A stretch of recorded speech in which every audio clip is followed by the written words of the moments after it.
level advantage, but he doesn't see the Graves in the bush, so Sailor might be able to just smite this away, and actually Love's getting collapsed on in a lot of danger now. His game to show up. Frozen Tomb is used. Stormbringer buys him some space. He has the flash, but that wouldn't have saved him anyway. Stubby gets the first blood. Put gold on carries to be able to carry this one. This could be their play, although TP flank is good. Now they're immediately retreating. The counter TPs are good. There's another TP. Everyone's TPing in this game, although overextended is Kibaboy, though could be the first target. It's going to fall to all the layered CC here from Dorado, their first kill of the game, and this could be their time to bring the game right back. Nezumi has dashed into a searing charge. It's going to take a whole bunch of damage, but there's one more charge to get right out. Stormbringer from Love is going to get absolutely nothing done. Only going to put him inside his own grave. Nezumi flashes away from the Nautilus, but that should be enough to close the gap and finish off the Ari. Chili Crab is going pretty crazy in this fight as well. Sailor's going to get inside the backline and finish one off. Evil Zara trying to buy the space here to stay away from this. Jack Splash is utilized. Red buff is ticking, but it's not enough. Curtain call now, but Stubby should just be able to tank for their AD carry.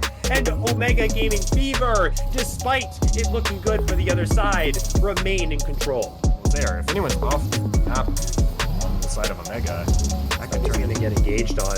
That's a tanky Ornn though. Traps are being placed from Evil Zara to make it more difficult to enter the pit area for the side of Dorado Gaming. Iota Drake is going to be secured. Chili Crab is going to jump onto the Ornn. He's being chipped down by the Curtain Call. Has to flash away. Deadly Flourish will land, but there's simply no follow-up now. It's going to be the Lissandra that's locked up. Kibaboy thankfully goes into the Frozen Tomb to keep himself alive for the moment. There's a huge call to Forge God. It might just be everything for OGF, but it's not going to be the case. They are doing it is Dorado Gaming. They are finding their fight. Evil Zara is next to shut down on their head. Dodges away from the charm. That's such a good play here, but the shields are good from EXE. Shutdown goes to number 6. Make it difficult to feel confident going for more plays, and sometimes fear is the mind killer. Fight off here. They're going to look to make that one shot happen onto Love on the volley bear. He cannot move in this choke point. Neither can Chili Crab. This is how you fight. If you are Omega Fever, they destroy any hope that was had here for the Dorado side. 4 kills now. They will get the Drake. They will go coast to coast for the Baron, and they have established all their dominance back. And, you know, that's the inner turret you really care about, is those sidelines. Through. Chili Crab is gone. The Jax explodes in front of his teammates' eyes. Teleport being issued. Now Kibaboy is joining the play with his team. This is their kill switch. This is their go button to crack open the base from Dorado Gaming. Iota, their top laner, their front line, their protection is gone. Their inhibitors will fall so swiftly, and does Omega Gaming Fever continue? Kibaboy Frozen 2 might just be the play to win it here for OGF. That was sick. And they get one. Can they find another? EXE gets a big heal. Stubby gets rooted in front of the fountain. It might just be a collapse play now for Omega Gaming Fever. Evil Zara is going to take down the first Nexus tower. Stubby will fall. Curtain Call being channeled. Second inhibitor in the mid lane being focused down. The charm will go wide. Evil Zara popping the cleanse here to deal some more damage. EXE rooted up. Flashes to get away with HP bars low and everything but one Nexus tower holding on. Dorado Gaming Iota in structures for DOGI. They're making a huge play on the metal. This is not really the target you want to go for if there's just no follow-up. Sailor is going to be walking up dealing huge damage, but he's going to flash forward into a lot of damage here himself. Somehow he survives. The call of the Forge God runs through onto EXE, who has no flash and is going to walk into their own death. Evil Zara has joined the play. This Caitlyn's headshots are doing exactly that. They are taking them out one by one. It's just too much. They have too much money in those wallets. They're TPing to the mid lane. Omega Gaming Fever. They were questioning if they had what it took to at least take a game off of DOGI. Well, they proved that they could in this game number 1. They just got to the point in the game where it does not matter who you are. Caitlyn and Graves are going to shred through you. OGF takes game number 1. They absolutely take game 1. I would honestly say in emphatic fashion. Said, where'd my buff go? Are you kidding me? I found you in the act, red-handed, cease and desist on site. I am going to get back for what you have done, but can Sailor do that is the question. Love has flashed away, but he's run right into it. Tom Kenchu has jumped right onto him.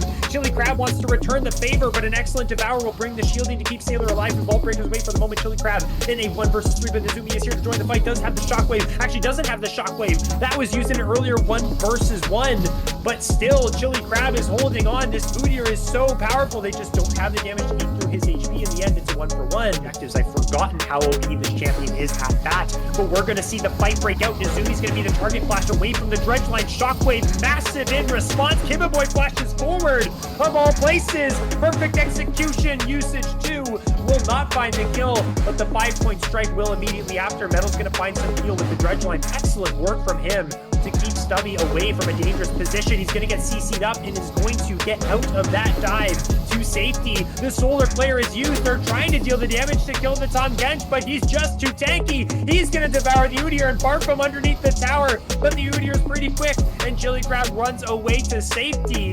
It is going to be 1-for-0, or 1-for-1 actually, in the fight, but the Grubs still haven't gone down here, Potato. To see the vibe will drop. Kibaboy is running for their life as well. Chili Crab's walking really far forward, but I don't think he cares. This Udyr's tanky, as tanky can be. Evil Zara forced to use the summoner spells to buy themselves some space. Metal has nowhere to go. 2-for-0, Dorado, they have what they need. They're not stopping. They're diving underneath the tower. EXE goes forward. Kibaboy's their next target, utilizes a flash, but can't close the gap. Number 6 does too much damage.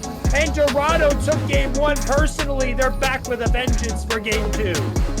Far up here, Sailor not committing. Now goes in. Onto the Orianna. Ace in the hole utilized as well. There has some damage here. They get out with the R2. Does Kibaboy exhausting utilized onto him, but the chase is going to begin now for Dorado. They are trying to finish their opponents off right here, right now. Stubby going to utilize the Devour to keep his AD carry safe, but Chili Crab is going to flash underneath the tower. This Udyr is unleashed. This Udyr does not care about the damage that you have to deal to him, because he is going to absorb every last shot. Every shield is going to keep him alive. Kibaboy is going to flash forward and finish him off, but now it's a 3-versus-1. They have the Baron empowered minions. Potatoes, they might just be able to march down and end the game depending on the timers. Versus 4 on the map, and there is one prize in the eyes here of Dorado. It's a game number 3. It's a Nexus taken. Love will flash forward and find the stun onto Evil Zara, who will be protected by the Devourer. It's going to be Sailor trying to tank for his team, but he just doesn't have what it takes to eat all the damage that Dorado has to offer. Kibaboy is trying to jump on a Chili Crab, but again, this Udyr doesn't care who you are.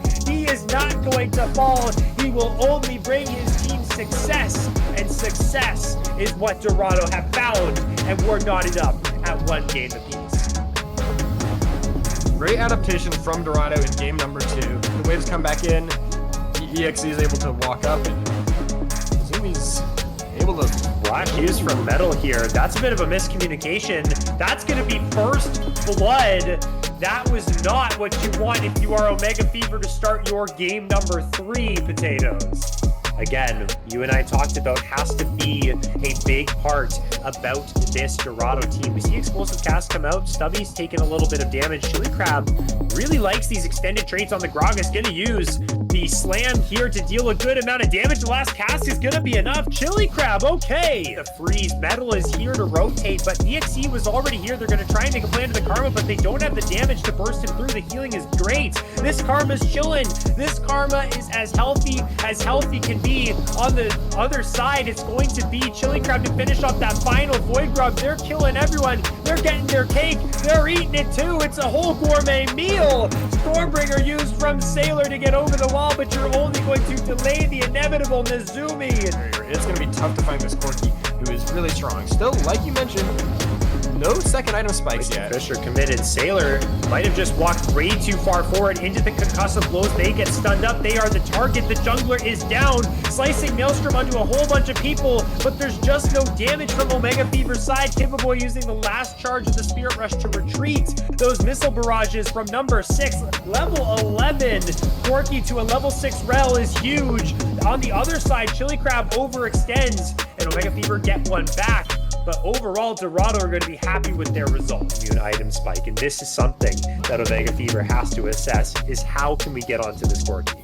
And look at the boots on the side of Dorado. All merc treads as Metal is going to get caught up here. Greeting for that ward might just be the play that will be your team's detriment. Now Evil Zara is going to pay the price into the concussive blows. Has to try and get away. Stubby's ultimate is good, but there is no follow-up to kill any of the Dorado members. And Kibaboy running for the hill is going to be knocked back with the cast. Is underneath the tower, but there's just too much HP here from the rest of Dorado's side. They complete the full ace. The mistake from Metal ends up being what could be the start of their downfall in this game number 3.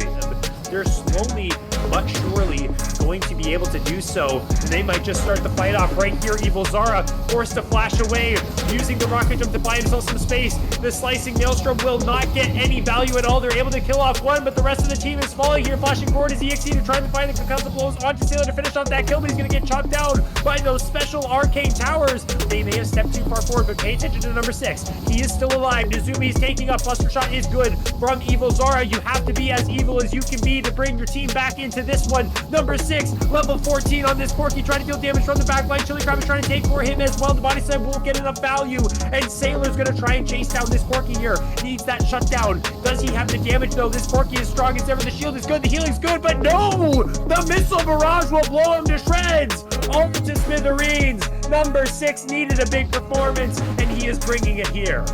That's kind of the... Oh, never mind. This fight's flash here, but this might just be the overextension now. Evil Zara doesn't have flash, can use the rocket jump to get out of this one, but Metal is no long for this world. Jumped way too far into the deep end.